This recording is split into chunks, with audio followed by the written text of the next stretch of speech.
Escola Dominical. EBD em Foco, com o evangelista Malcírio Silva. Escola Dominical, conhecimento e saber. EBD, o maior seminário do mundo. Seminário do mundo.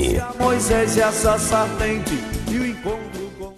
Meus irmãos, meus amigos, bom dia, boa tarde, boa noite, sejam todos bem-vindos ao nosso canal. Eu cumprimento a todos com a santa e gloriosa paz do Senhor Jesus. Estamos dando início a mais uma lição da nossa Escola Bíblica Dominical, dessa feita lição de número 10, que tem como título A Intercessão pelos Efésios. Nós vimos que nas primeiras lições, Paulo vai trazer todo o encadeamento de ensinamentos, de orientações, revelando para a igreja essa manifestação gloriosa dos mistérios da palavra de Deus, esse mistério revelado que é a igreja de Cristo.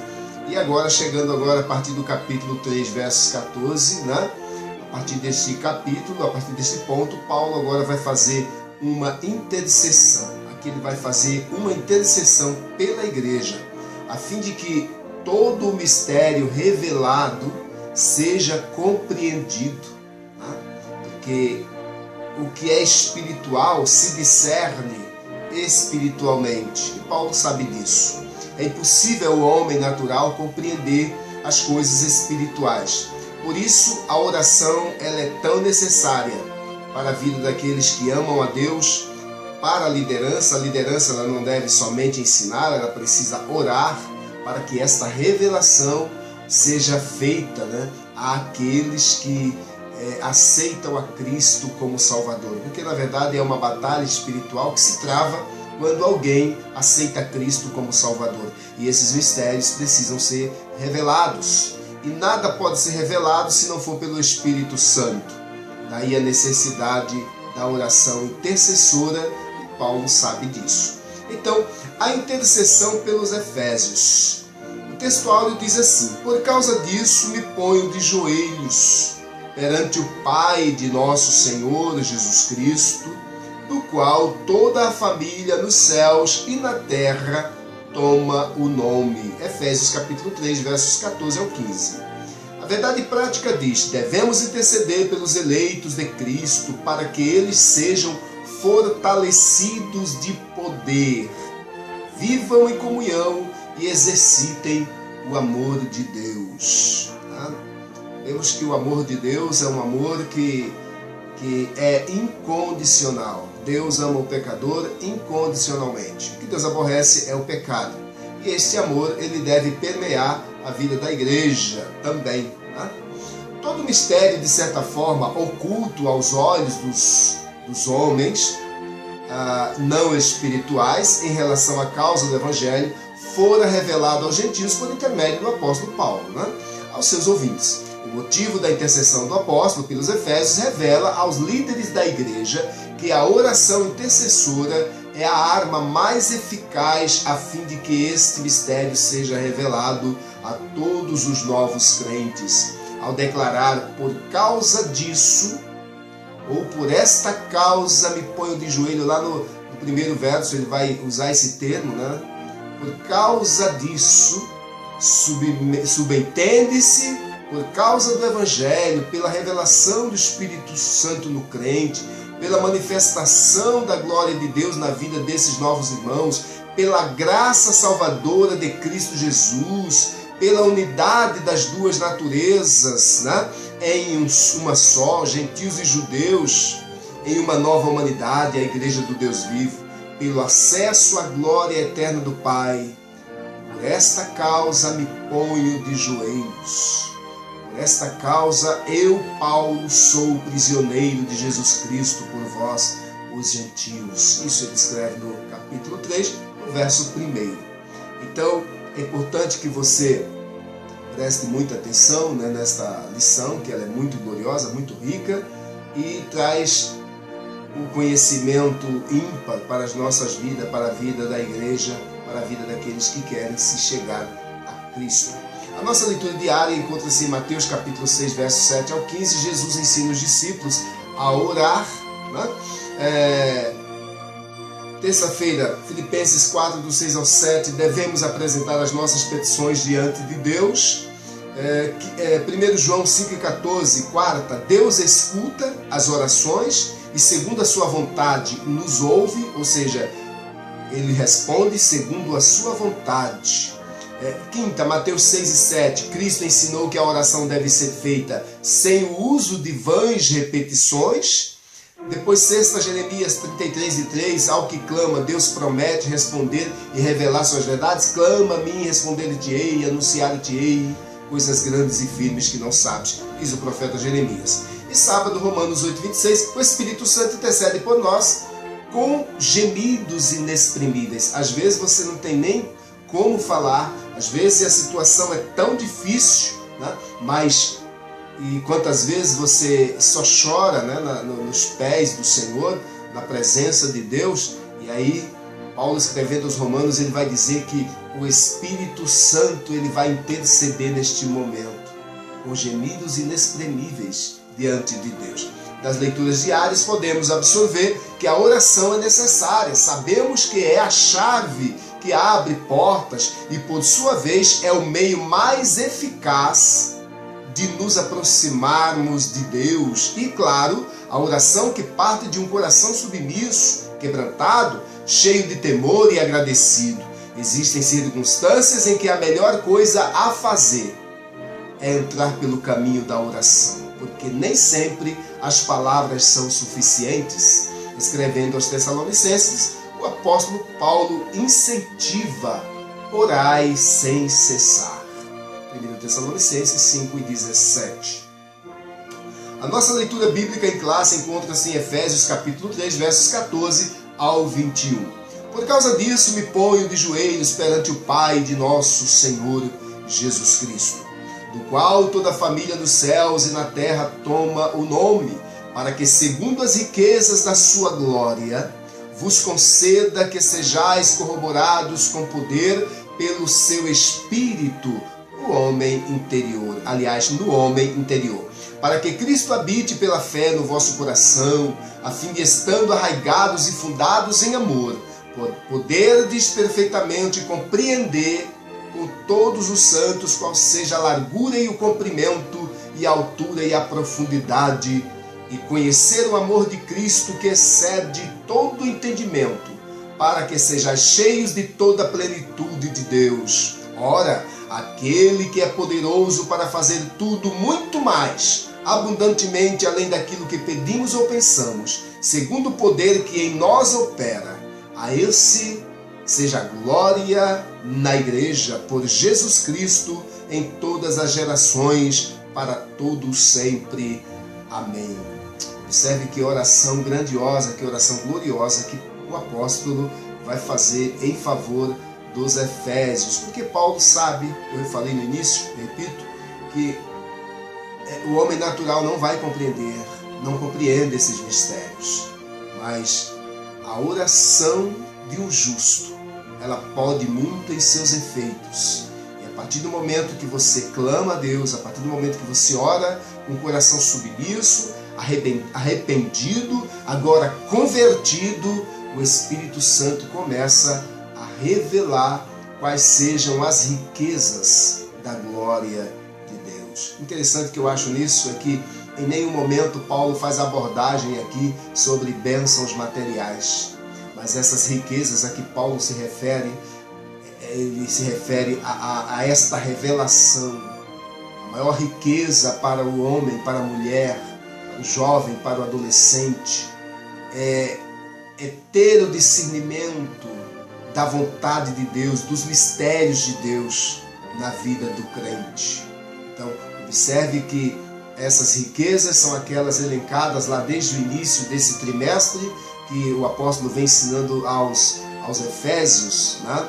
E não diz respeito a bens materiais, a riquezas materiais, mas ao fato do homem ter em sua mente claro e revelado a manifestação da glória de Deus, a revelação por intermédio do Espírito Santo dos mistérios de Deus. O objetivo geral da nossa lição: aprender a eficácia da oração no fortalecimento, restauração e crescimento espiritual da Igreja de Cristo. Objetivos específicos, lá no tópico 1, refletir acerca dos propósitos da oração do apóstolo Paulo no poder do Espírito. A oração precisa ter propósito definido. Qual era o propósito da oração do apóstolo Paulo? Essas são perguntas que precisamos encontrar as respostas nas entrelinhas de seus ensinamentos. E como já damos pistas aqui, o propósito dessa oração é que de fato seja revelado. Mas mais detalhes nós vamos ver dentro do conteúdo da nossa lição. Tópico 2, vamos destacar a necessidade de a igreja estar arraigada e fundada no amor de Deus. A igreja está arraigada e fundada no amor de Deus, deve considerar que o amor de Deus é sem medida e incondicional. Assim, seus servos filhos precisam promover este amor, não em palavras, mas na prática. Tópico 3, vamos conscientizar de que Deus é capaz de fazer muito além do que pedimos. Pelo apóstolo Paulo nos foi revelado a magnitude do amor e do poder de Deus ao planejar e fazer todas as coisas conforme o seu grande poder. Assim, Ele é poderoso para fazer muito mais do que nós pensamos ou imaginamos. Venha comigo neste momento, neste universo, neste oceano do conhecimento da palavra de Deus, que é rico em misericórdia, e a sua sabedoria, o discernimento dos seus mistérios estão franqueados a todos quantos creem em Cristo Jesus. A introdução diz assim: após revelar o mistério oculto de todas suas dádivas, capítulo 3, verso 1 ao 13, o apóstolo Paulo passa a orar em favor da Igreja de Cristo, capítulo 3, verso 16 ao 19. Interessante frisar aqui que esta oração do apóstolo Paulo não é só pelos Efésios, não é só por aquelas igrejas da Ásia, não, mas pela Igreja de Cristo de todos os tempos, de todas as épocas e em todos os lugares. Olha que coisa interessante. Na intercessão paulina, aprendemos que Deus pode fazer tudo além do que pedimos ou pensamos, sendo Ele o único que é digno de ser glorificado. Capítulo 3, verso 20 ao 21. Refletir sobre a oração intercessora do apóstolo é o tema desta lição. Veremos também que na koinonia, a oração deve ser recíproca, ou seja, nós temos a obrigação e o dever de orarmos uns pelos outros. Então, o ponto central desta lição: temos o dever de interceder uns pelos outros em amor. Quando colocamos essa expressão em amor, quer dizer que esse amor não é o amor natural, mas é o amor de Deus, o amor incondicional, que perdoa, que tem de misericórdia, que usa de compaixão. Então, é este amor de que fala o apóstolo Paulo e a palavra de Deus. Tópico 1. Corroborados com o poder do Espírito. O apóstolo inicia sua oração ao Senhor com um pedido duplo: o poder do Espírito no homem interior. Ele começa a sua oração fazendo esse pedido: o poder do Espírito no homem interior. Por quê? Porque somente o Espírito Santo pode promover dentro do coração do homem mudanças necessárias de que o homem necessita para se aproximar de Deus. E segundo, a presença de Cristo nos corações dos crentes, capítulo 3, verso 16 ao 17. Imagine que Cristo, a sua presença não pode permear dentro dos nossos corações se os nossos corações estiverem imundos, impuros, pretos pelas manchas do pecado. Não. Então, essa é a oração com o duplo propósito de que o apóstolo Paulo vem fazer. Em primeiro lugar, poder do Espírito Santo no homem interior, que é onde faz a mudança, faz a transformação, promove a regeneração, e a presença de Cristo nos corações dos crentes. Capítulo 3, versos 16 a 17. Subtópico 1. As riquezas da sua glória. Paulo apresenta sua oração confiado nas riquezas da glória de Deus. Percebe que a oração que o apóstolo Paulo faz não é confiando nos seus próprios méritos e nem no ser um bom crente, um bom obreiro, não.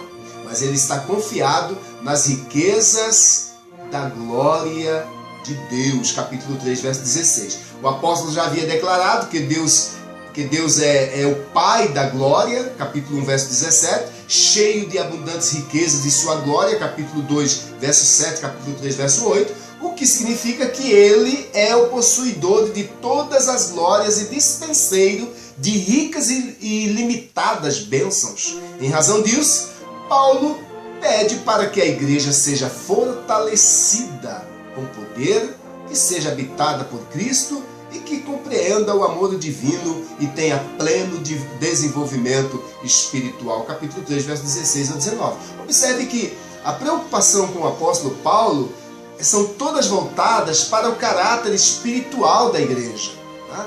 Em nenhum momento a abordagem que nós falamos lá no início sobre bens materiais, sobre bênçãos materiais, tá? Mas de que a igreja ela seja fortalecida em amor com este poder, o poder de Deus. Tudo isso, todo esse desejo do apóstolo Paulo está dentro do campo espiritual da igreja. Mas por que isso? Porque o que é espiritual permanece para a vida eterna. Quando nos referimos às coisas espirituais, elas ficam aqui, elas são passageiras. Então essas coisas materiais não têm maior importância na vida do homem e da mulher, senão as coisas espirituais que promovem para a eternidade. Subtópico 2. Fortalecidos com poder. O primeiro pedido do apóstolo é para que a igreja seja corroborada com poder pelo seu espírito no homem interior, capítulo 3, verso 16. Essa petição não quer dizer que a igreja em Éfeso não tivesse o Espírito de Deus. Não é isso que Paulo quer dizer. Capítulo 1, verso 14. Mas que ela fosse continuamente revigorada. Então, observe que, assim como a santificação é um processo, né, essa vida espiritual, esse agir do Espírito Santo, ele precisa ser contínuo na vida do crente salvo. Consequentemente, que ela seja fortalecida diariamente, né, para compreender os mistérios da glória de Deus. 1 Coríntios capítulo 16, verso 13, né, tem alguma coisa que nos traz acerca desse processo que deve ser contínuo na vida da igreja. Ainda enfatiza que a única força que habilita o crente a se manter firme advém do Espírito Santo. Se o Espírito Santo não tiver na vida do homem e da mulher, certamente ele fracassa, certamente ele cai, certamente ele volta atrás. Daí a necessidade desta oração de Paulo, intercessora pela vida dos irmãos. João capítulo 14, verso 16 e 17. Manter firme, né? Essa força, né, que vem de Deus, ela habilita o crente a se manter firme, advém do Espírito Santo que atua no homem interior e capacita o crente a perseverar, a manter-se afastado do pecado e a compreender as coisas espirituais. Observe, meus irmãos, meus amigos, que como a nossa vida, a nossa vida espiritual, ela é uma batalha constante, uma batalha travada constantemente, todos os dias. E Cristo precisa habitar em nós, Ele não habita se nós não estivermos de acordo com a sua palavra. Então observe que quão importante, né, é para o crente a manutenção de Cristo na sua vida e o Espírito Santo atuando conjuntamente para que este homem interior expresse no seu exterior a presença de Cristo, a marca de Cristo e a presença gloriosa do Espírito Santo. 1 Coríntios capítulo 2, versos 12 ao 16. Subtópico 3, habitados por Cristo. O apóstolo também orou para que Cristo habitasse pela fé nos corações dos santos, capítulo 3, verso 17. O que também não significa dizer que Cristo não estivesse presente na igreja em Éfeso. No versículo em questão, o verbo grego é katoiken, significa habitação permanente, em oposição à habitação temporária. Isso indica que a oração apostólica era para que Cristo habitasse continuamente na vida da igreja.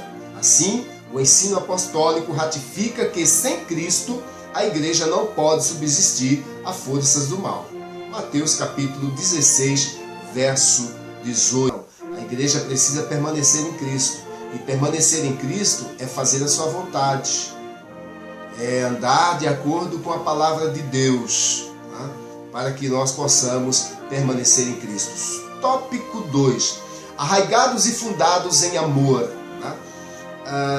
Existem dois termos aqui, né, que eles nos levam para contextos diferentes. Arraigados parece que nos dá uma ideia de algo que está plantado, que está enraizado, né?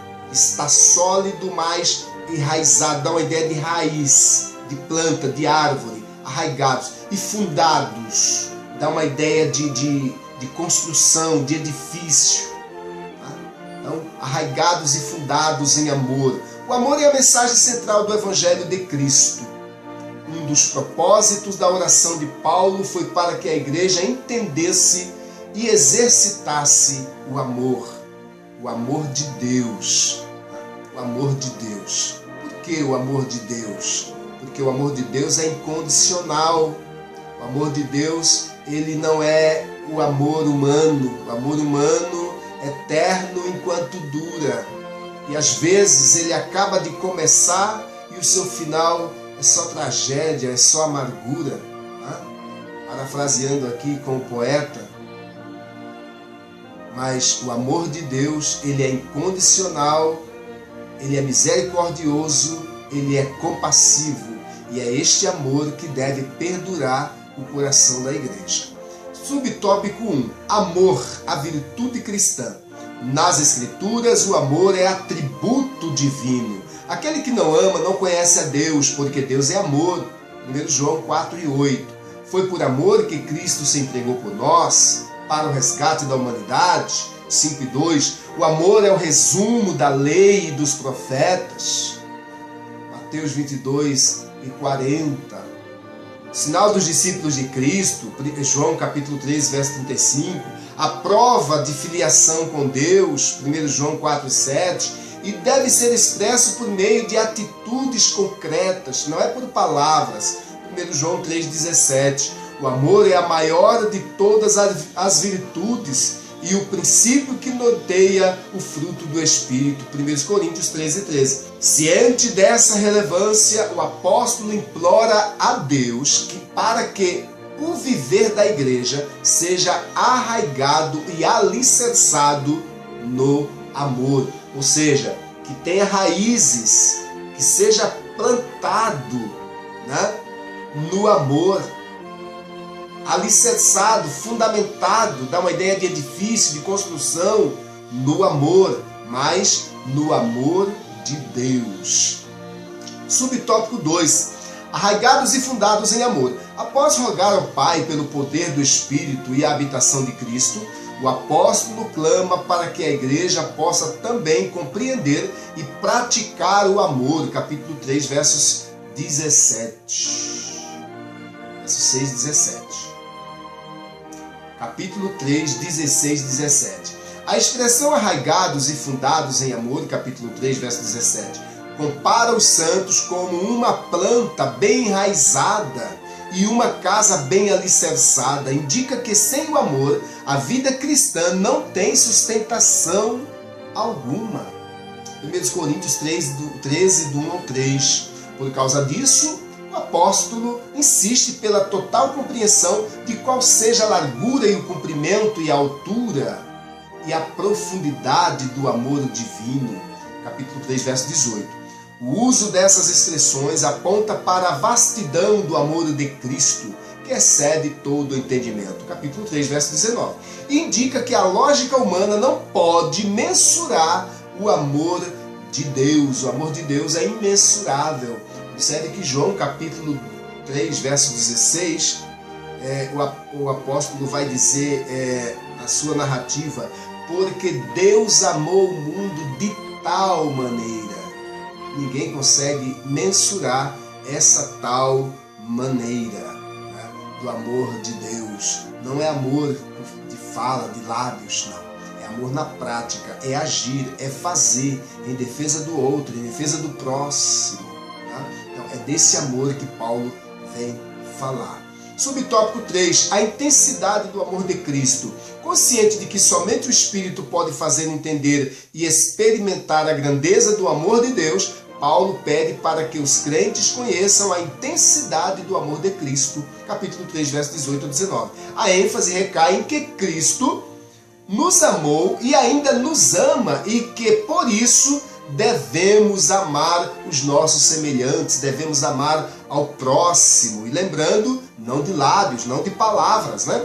1 João capítulo 4, verso 10 a 11. O apóstolo sabe que o esforço humano não pode atingir essa meta. Paulo sabe que é impossível para o homem amar dessa maneira, se não for pelo Espírito Santo, se não for por Cristo habitando dentro dele. Assim, ele acrescenta esse pedido à oração para que os crentes sejam cheios de toda a plenitude de Deus. Capítulo 3, verso 19. Observe que parece que há o exagero, né, na oração de Paulo, mas não há o exagero.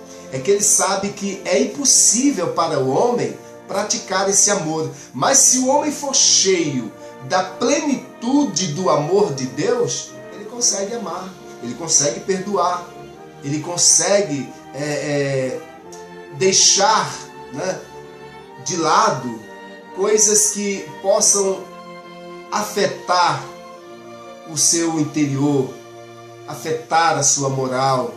Ele passa a ter capacidade para perdoar, para amar. Compreenda essa verdade espiritual de que Paulo ele nos traz. Nos vossos corações, a palavra coração aparece com dois sentidos na Bíblia. Primeiro, os sentimentos, a parte do entendimento. Segundo, incluindo o intelecto e os sentimentos. Neste último sentido, a Bíblia fala de coração entendido, coração inteligente, coração que compreende, que sabe as coisas. E também como pensamentos, planos e conselhos do coração. Juízes 5 e 15, Provérbios 19 e 21, ainda capítulo 20, verso 5. A palavra coração tem significado figurativo na Bíblia e deve ser entendida assim. O coração é tratado como o centro da vida espiritual do crente, caráter, personalidade, mente e vontades. São termos modernos que refletem uma pessoa.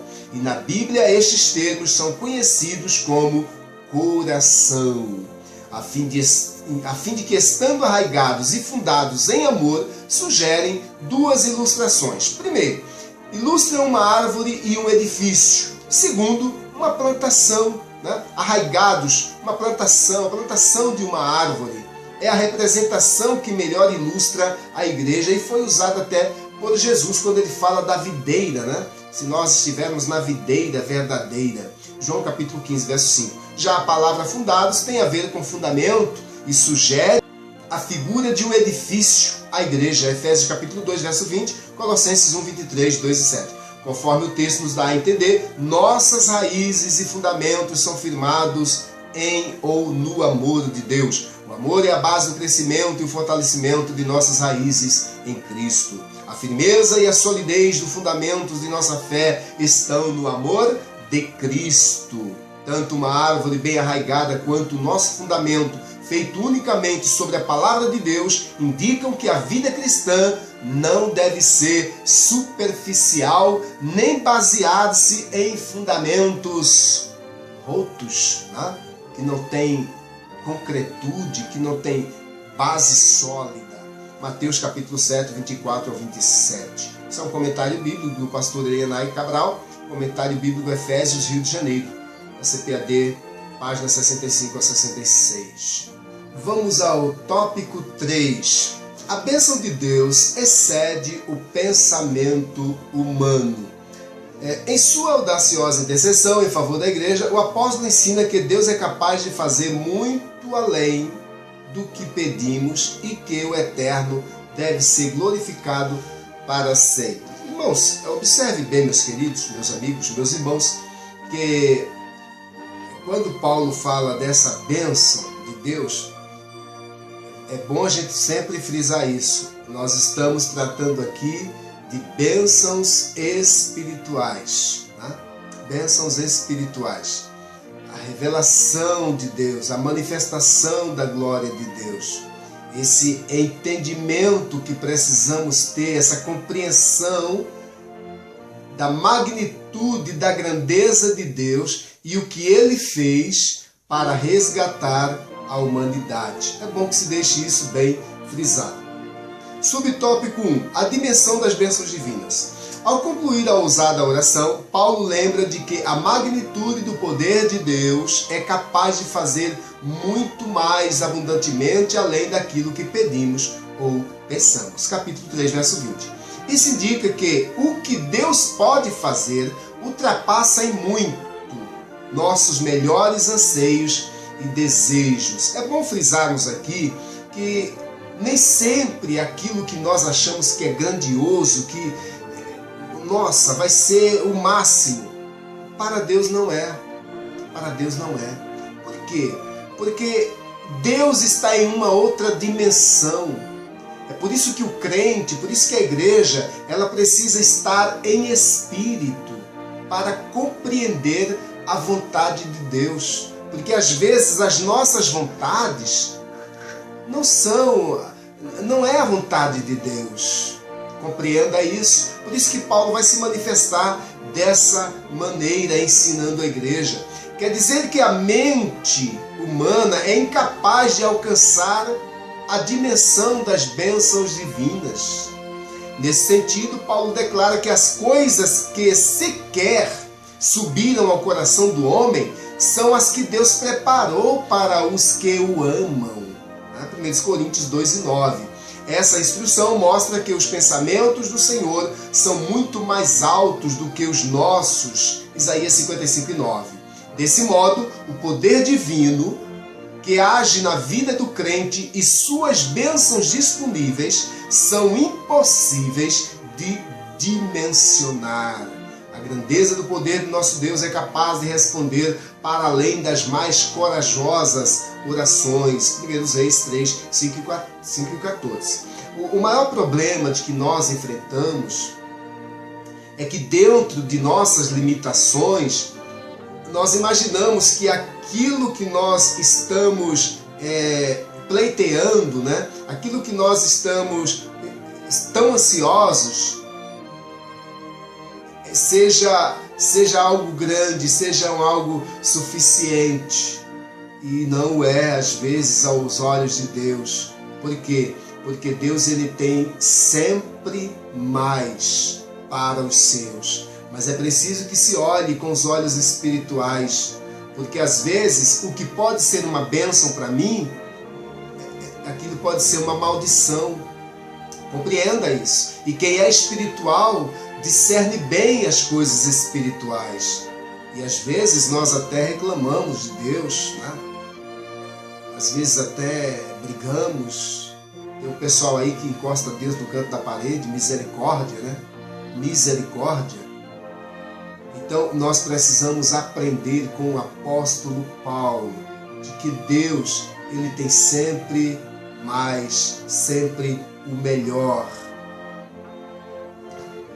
O subtópico 2.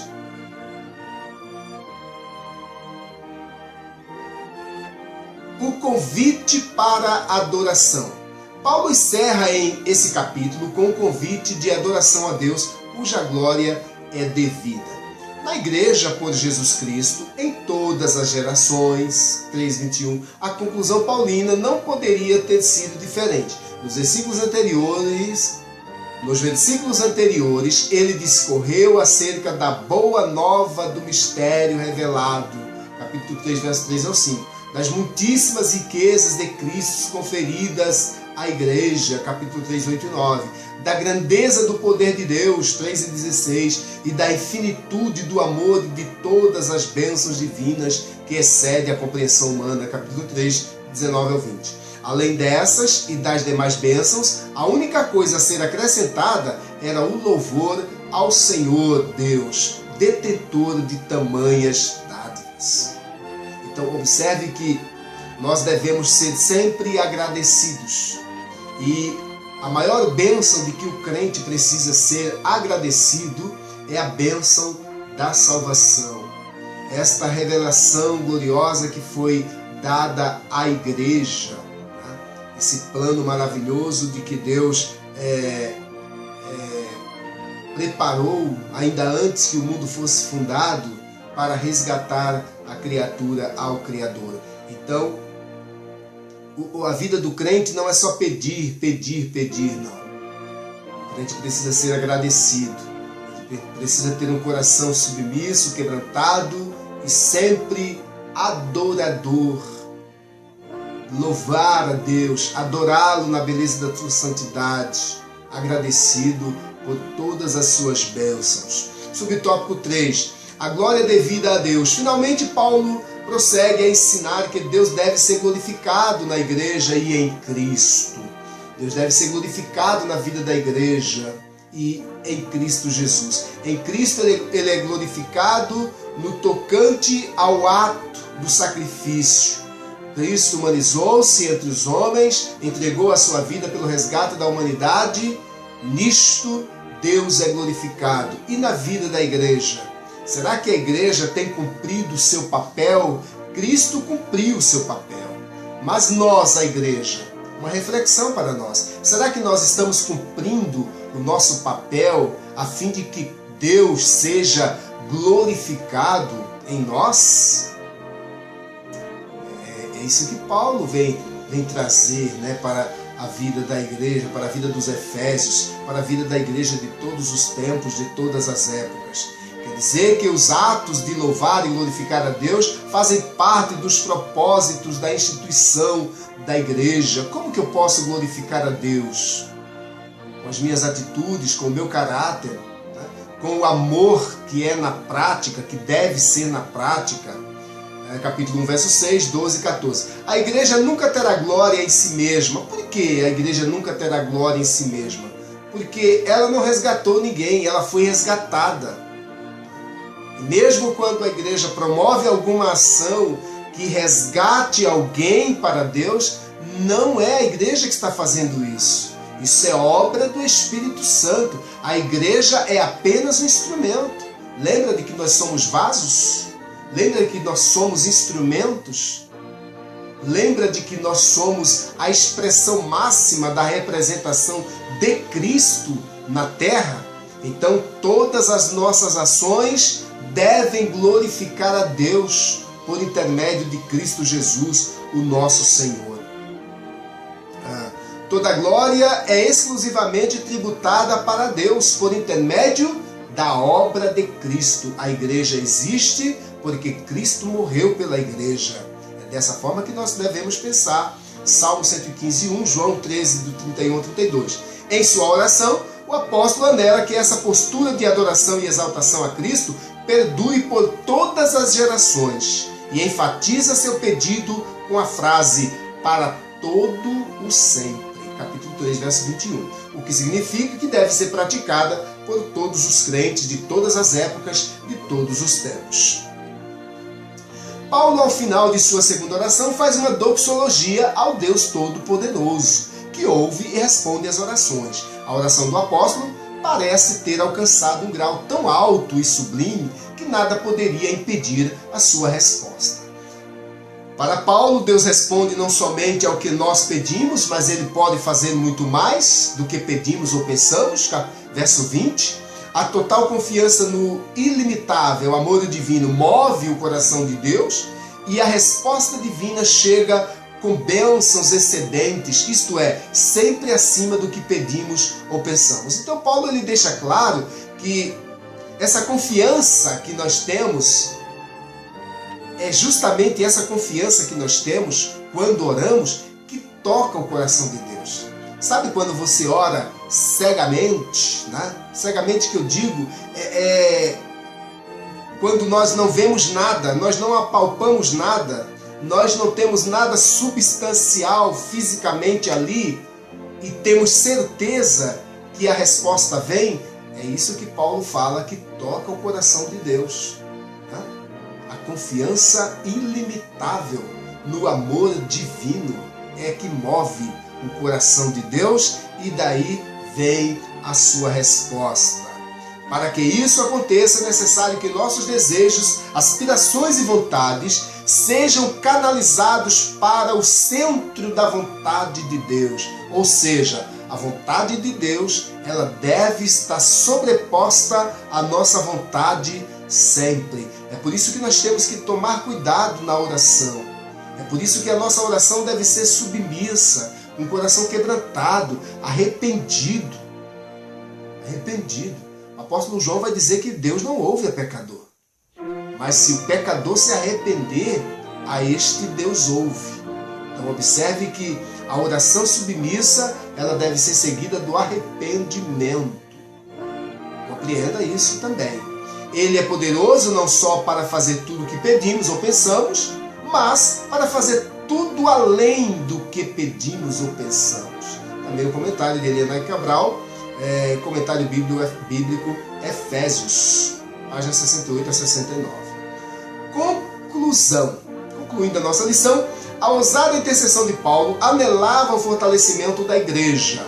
Paulo, ele anelava pelo fortalecimento da igreja. Paulo queria que a igreja tivesse essa fé que perdurava o seu coração.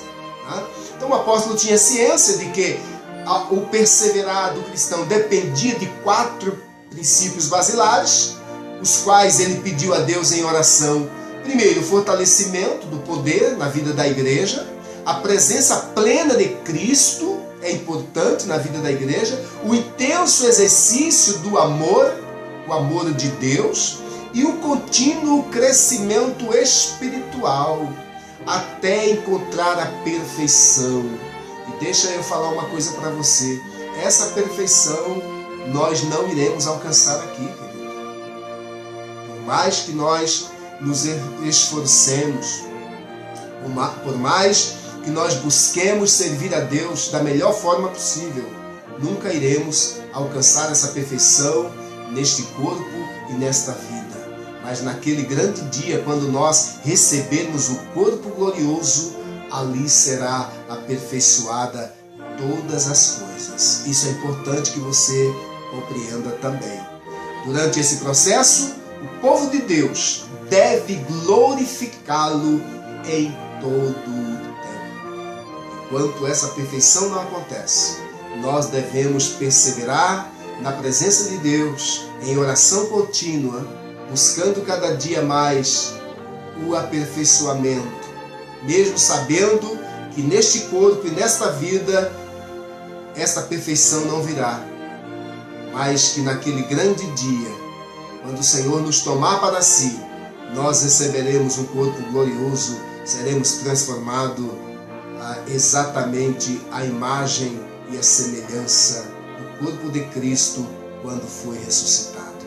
Deus em Cristo continue abençoando a sua vida, fazendo prosperar e que você possa compreender os mistérios revelados na palavra de Deus, né?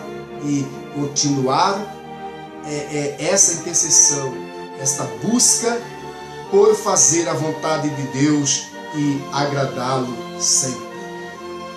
Que Deus abençoe a todos em nome de Jesus.